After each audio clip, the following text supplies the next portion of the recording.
The water quality of our lakes help to tell us how clean or polluted the water is. Lakes can become polluted by many different sources, including us humans. Certain tests like pH, dissolved oxygen, temperature, and bacteria can help us to get a good picture of the water quality and what we can do to help improve it. You can measure the temperature of the water by using a thermometer. All the fish and bugs that live in the lake like the water to be at a cooler temperature and to not get too hot. Trees are one way that help to lower the water's temperature and keep it shaded.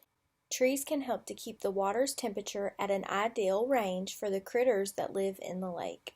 Dissolved oxygen measures the amount of oxygen found in the water. Just like us, fish and bugs in the water also need oxygen to live. Oxygen makes its way into the water through the atmosphere, through photosynthesis from plants, and also from wave action.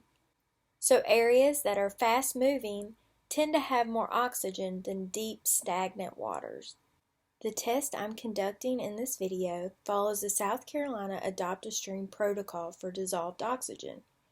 I am using a titration method to measure the amount of oxygen collected from a sample of water from Lake Marion. After using 5 different chemicals and seeing many different color changes, I am able to read the dissolved oxygen number on the syringe after the last color change. Our dissolved oxygen for this sample was 5.4. For our freshwater streams, the dissolved oxygen should be no less than 4. When levels get below 4, there is not enough oxygen for the critters and plants. Dissolved oxygen also has a relationship with temperature. In our hot summer months, as temperatures increase, our dissolved oxygen decreases, whereas in our colder winter months, as temperature decreases, our dissolved oxygen increases. This is known as an inverse relationship. So, if your dissolved oxygen is lower in the summer, that may just be a natural thing. Bacteria is another pollutant that we can monitor.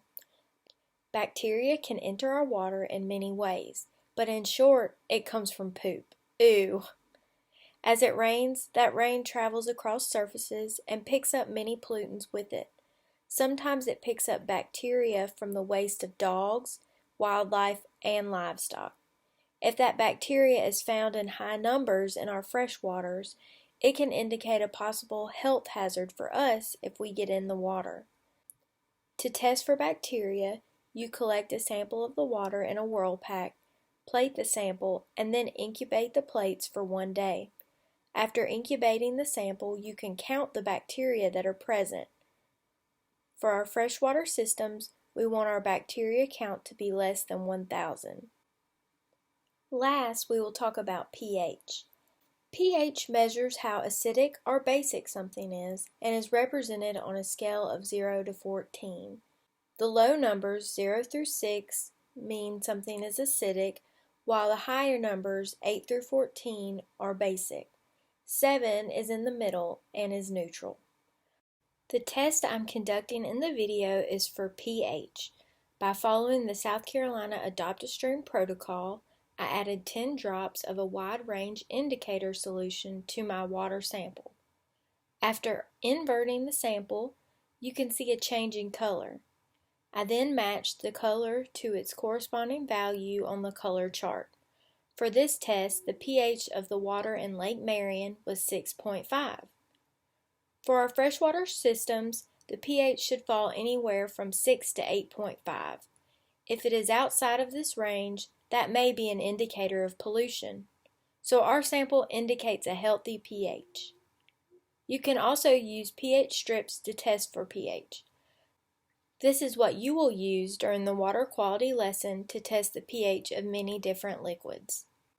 Now that we've learned a little about certain water quality tests, you can use the thermometer and pH strips found in your kit to measure a few on your own.